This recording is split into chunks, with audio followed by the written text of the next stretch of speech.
It's time for My Favorite Husband, starring Lucille Ball. Jell-O, everybody.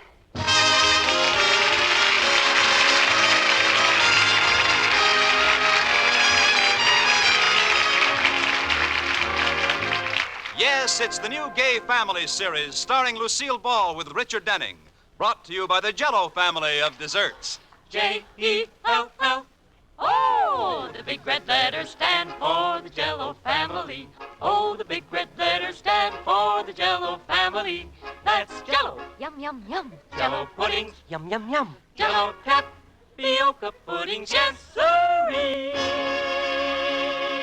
And now Lucille Ball with Richard Denning as Liz and George Cooper. Two people who live together and like it.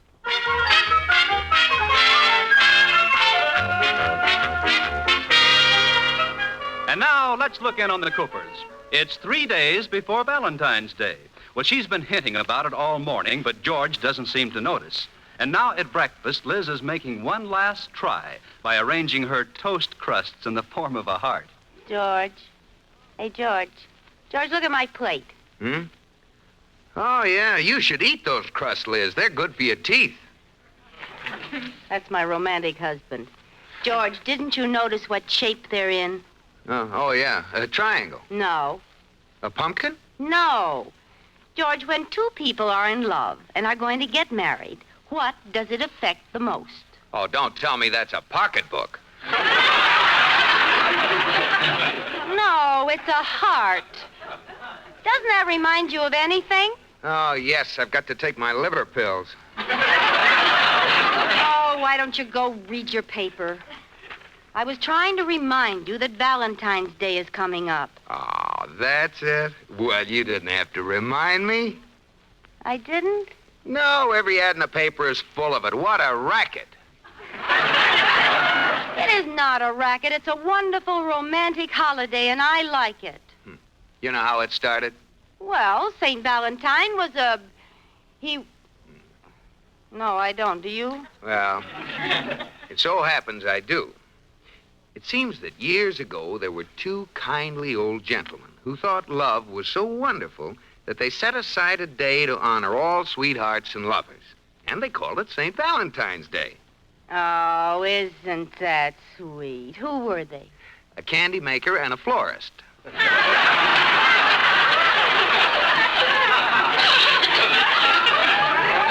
Oh, George, I suppose you think a department store owner invented mothers so they could have Mother's Day. You know, you may be right.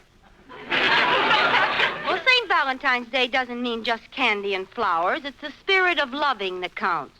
If you really love someone enough, they'll know it without any presents. Are you serious? Yes. Liz, I love you. You mean no presents? No, I love you too much. But, George, what's Valentine's Day without candy and flowers? I thought so. You know the real reason I like Valentine's Day? Yeah. Because it's such a good excuse to be all mushy and gushy about you. Yeah? Well, what's your excuse for the other 364 days? You're mushy all the time. Yeah, but on Valentine's Day I can be mushy and loud. I love you, George! Liz, keep quiet. I love you, George! Liz, stop. What about Katie? Katie loves you too, George! Oh, what about the lady next door? What about the lady next door?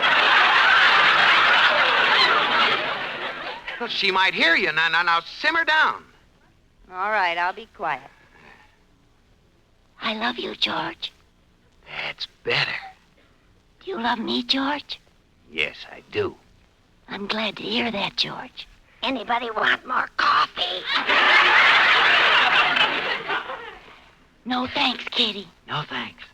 What are we whispering for? Well, it was just a joke, Katie. We're kidding about Valentine's Day. Kidding? Oh, you should never joke about Valentine's Day. Oh, it's a beautiful occasion. Why, Katie, I think you've got a boyfriend. Well, I have been working on a Valentine poem, and I'm going to give it to... To whom? I'm going to give it to... Is that his first or last name? Oh, Mrs. Cooper, it's for Mr. Dabney, the butcher. Oh, old heavy thumb. Is the butcher your boyfriend, Katie? Well, sort of. That explains why we've been able to cut the steaks lately. Well, he isn't exactly my boyfriend, but I've always sort of liked him. Well, you could do worse than Mr. Dabney. He's quite attractive and a very good butcher. Well, some people may have better beef, but his liver is good. And no one has oxtail and pig's feet like his. Say, what's it cost to see him? I do have a problem, though, Mrs. Cooper. I haven't got the nerve to give Mr. Dabney the Valentine I wrote to him. Would you go shopping with me today and give it to him for me? Why, sure, Katie. Anything to help out romance. Oh, thank you, Mrs. Cooper. I'll go finish it. Liz, are you going to start playing Cupid again? Now, you know what happens... Now, George, what harm can come from handing him a Valentine for Katie? I'll not only help their romance along, but he'll give us better meat. This isn't just an affair of the heart. There are a couple of stomachs mixed up in this, too.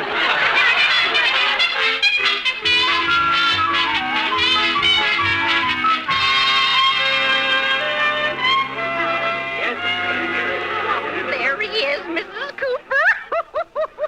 Well, give me the Valentine. I'll hand it to him. Here. What have you got on this, Katie? Well, I wanted it scented with an odor he'd like. But it's all soggy. What'd you do, soak it in perfume? No, bacon grease. Oh, that's romantic. Well, give it to me. I'll be watching from the grocery department. All right. Good morning, Mr. Dabney. Hi, Miss Cooper. How are things in the meat market? Hi, Miss Cooper. What can I do for you today? Well, I didn't come to buy anything today, Mr. Dabney. I'm here on sort of a personal matter. I happen to know that one of your customers thinks you're rather nice. No. Yes. She's been too bashful to tell you, but since this is almost Valentine's Day, she wants you to know she likes you a lot. You know something, Miss Cooper? What? I like you a lot, too.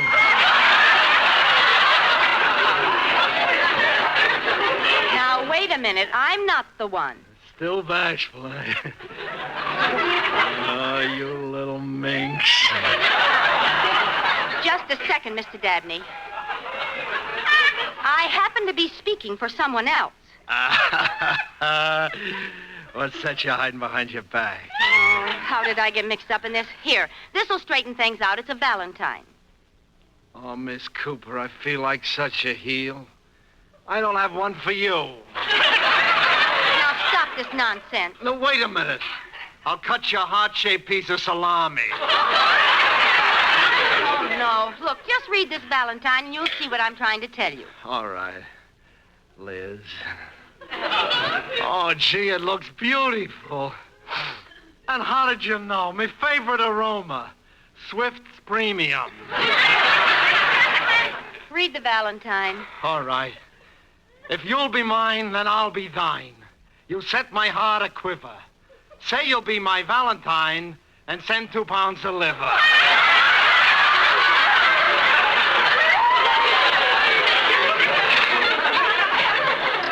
Well, that's a practical thought. Oh, Miss Cooper, this is touching. Did you write this all by your little self? For the last time, no. Look at the signature. Well, it signs you bashful redhead. Oh, no! Katie! Oh, she's gone. Oh, don't try to pretend, Liz. No.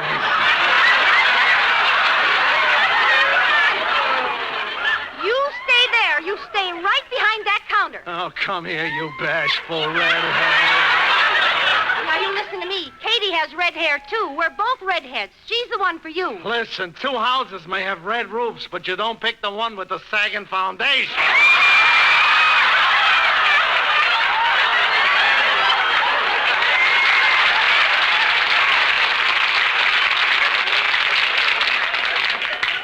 Well, it's too bad your fish isn't as fresh as you are. Oh, Don't try to fight this thing, my little tenderloin. It's bigger than both of us. Now stop this, Mr. Dabney. What about Katie? She's bigger than both of us, too. Oh, Miss Cooper, I've admired you for years. Each little lamb chop you bought, I personally put the pants on.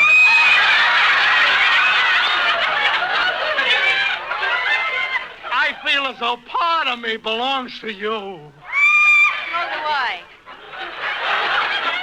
You feel as though part of me belongs to you? Yes, your thumb. I've paid for it often enough. Goodbye.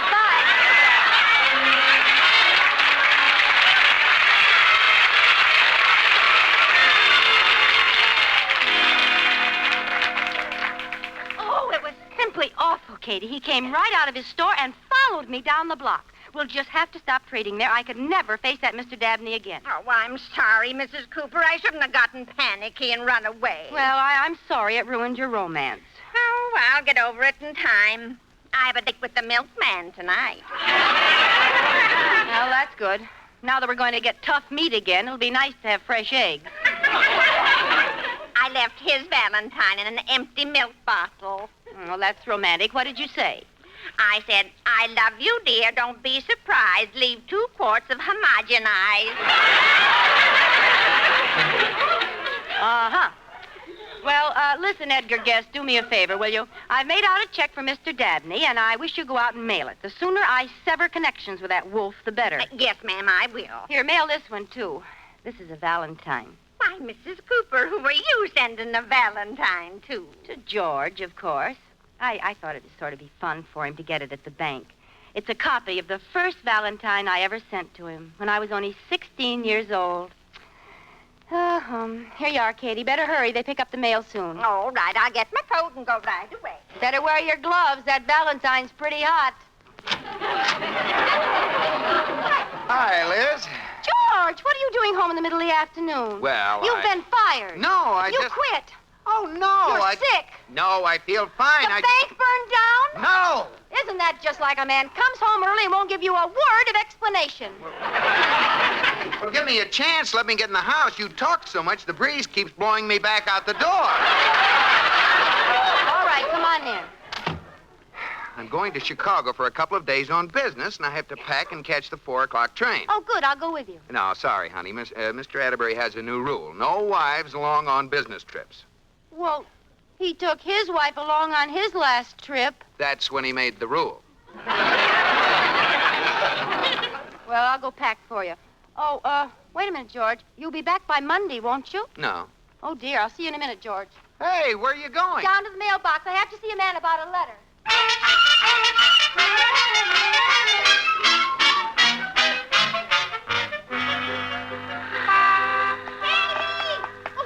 What's the matter, Mrs. Cooper? Did you mail those letters yet? Yes. Oh, darn it. Has the mailman collected them? No, I don't.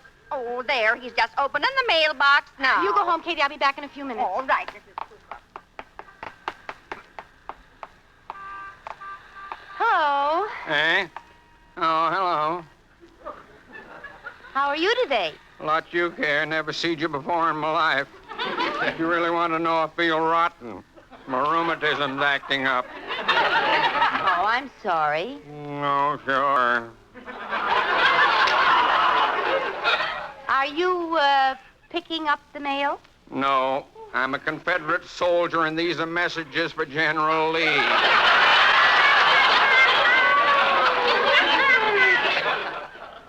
Well, you don't have to get nasty about it. What do you got on your mind, young lady? It's very simple. There's a letter in that box I want. Oh, tampering with the mails, eh?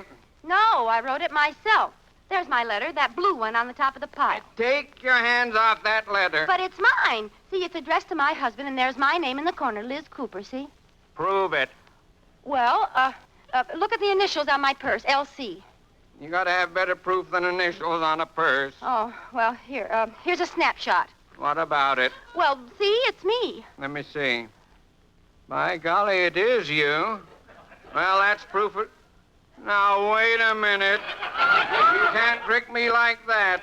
Look, the flap isn't on very tight. Look inside. I'll tell you what's in it. Well, I'll just peek in here and See, see. it's a Valentine I sent to my husband. It's a Valentine, Yes, eh? uh-huh. Don't look like... Just as I thought. Trying to rob the United States mail. Young lady, you can go to the penitentiary for this. What? There's no Valentine in this envelope at all. There isn't? No, it's a check made out to Mr. Dabney, the butcher. Oh, good heavens. That means Mr. Dabney's getting the Valentine I sent to George. Oh, quick, look for another letter made out to Dabney. Oh, no. These letters are going on their way, legal.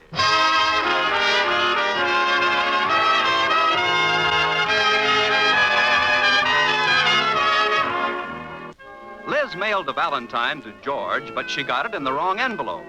And it's going to Mr. Dabney, the butcher, who already mistakenly thinks that Liz is in love with him. Well, it's early the next morning, and Liz is at Mr. Dabney's waiting to intercept the letter when it comes. In order to make it look like strictly business, Liz has been making purchases every few minutes.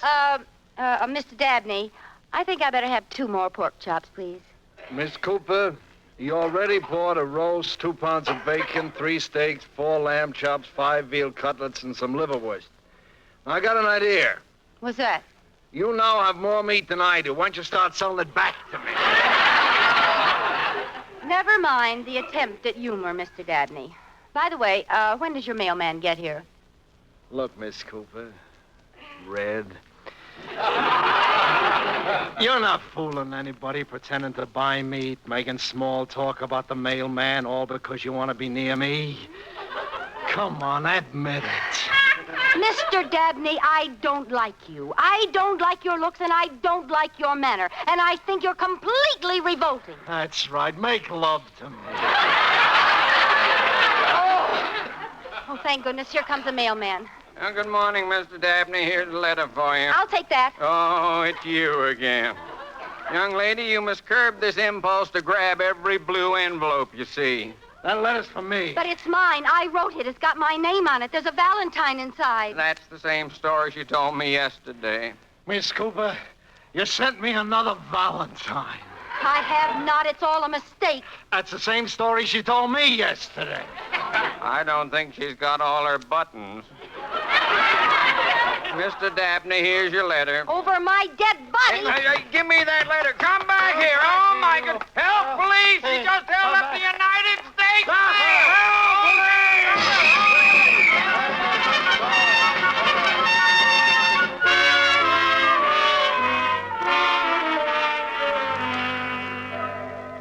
Now, don't fret, Mrs. Cooper. Everything's going to be all right. But, Katie, how will I ever be able to tell George I was arrested for robbing the United States mails and that he has to appear in court with me tomorrow? That won't be easy.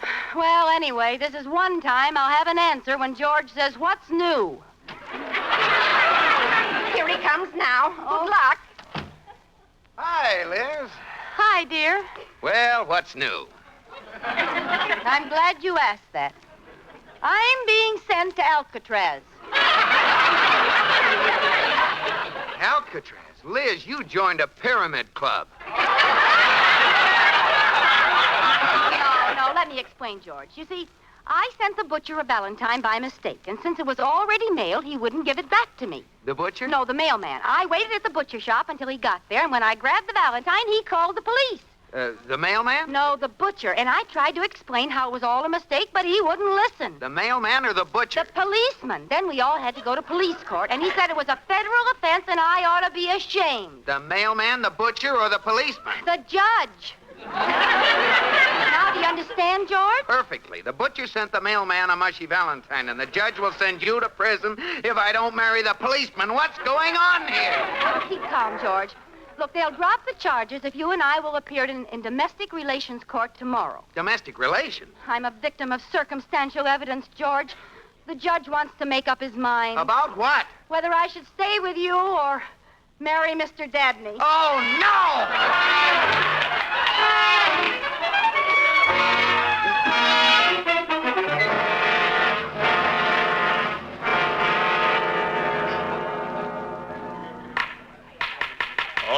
All right. The domestic relations court will come to order. Now, Mr. Cooper, if you and Mrs. Cooper will sit on this side of the table. All right, Judge Skinner, but I tell you there Please. isn't And you, Mr. Dabney, over here. Okay, Judge. Hiya, Red. Oh, drop dead.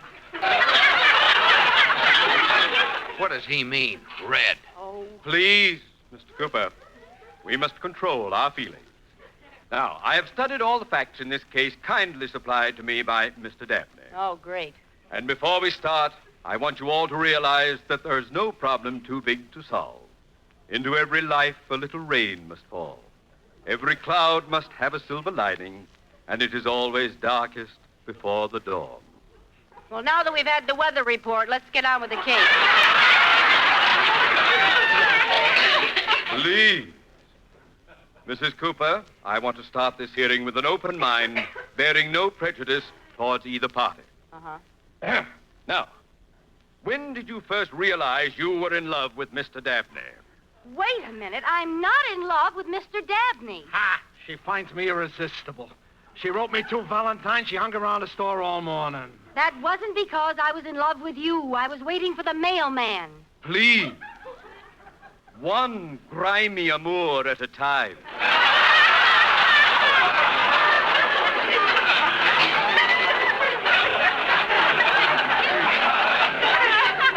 Oh, look, Judge. This is all a mix-up. I know how the whole thing happened. Please, Mr. Cooper, no tears. Don't talk if it hurts. Let me review it for you. I'll recreate the scene. You, Mrs. Cooper, the bored, indifferent housewife, tired of your drab, humdrum life, just waiting for an opportunity to break away from it all.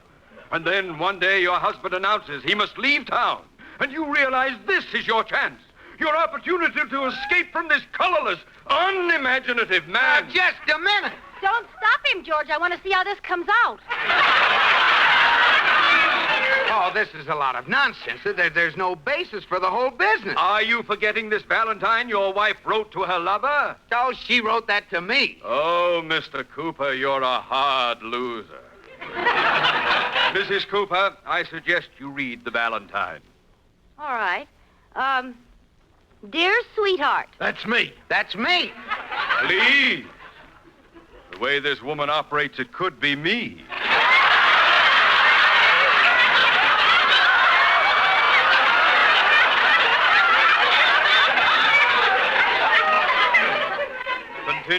Continue, Mrs. Cooper. Thank you. Dear sweetheart, I'm under your spell. I love you more than tongue can tell. Uh-huh, tongue. 59 cents a pound. A good point, Mr. Dabney. Continue, Mrs. Cooper. Thank you.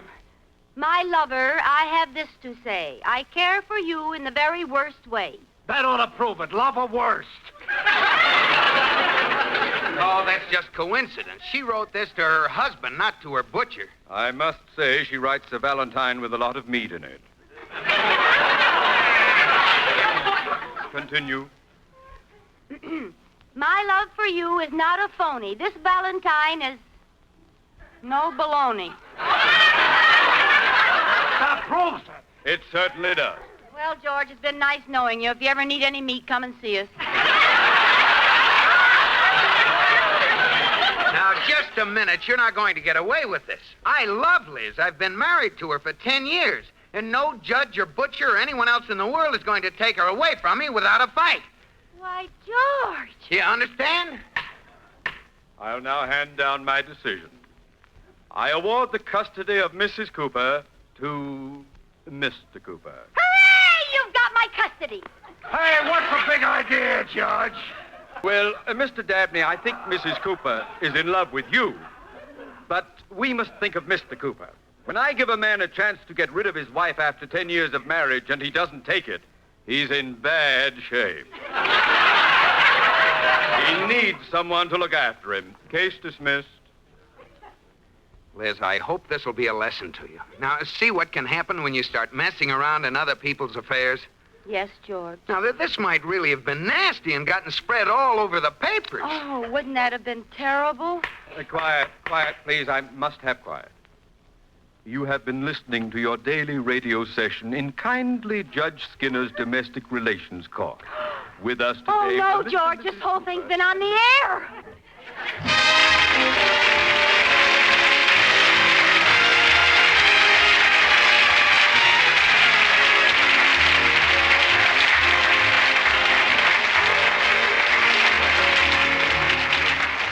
You have been listening to My Favorite Husband, starring Lucille Ball with Richard Denning, and based on characters created by Isabel Scott Rohrig.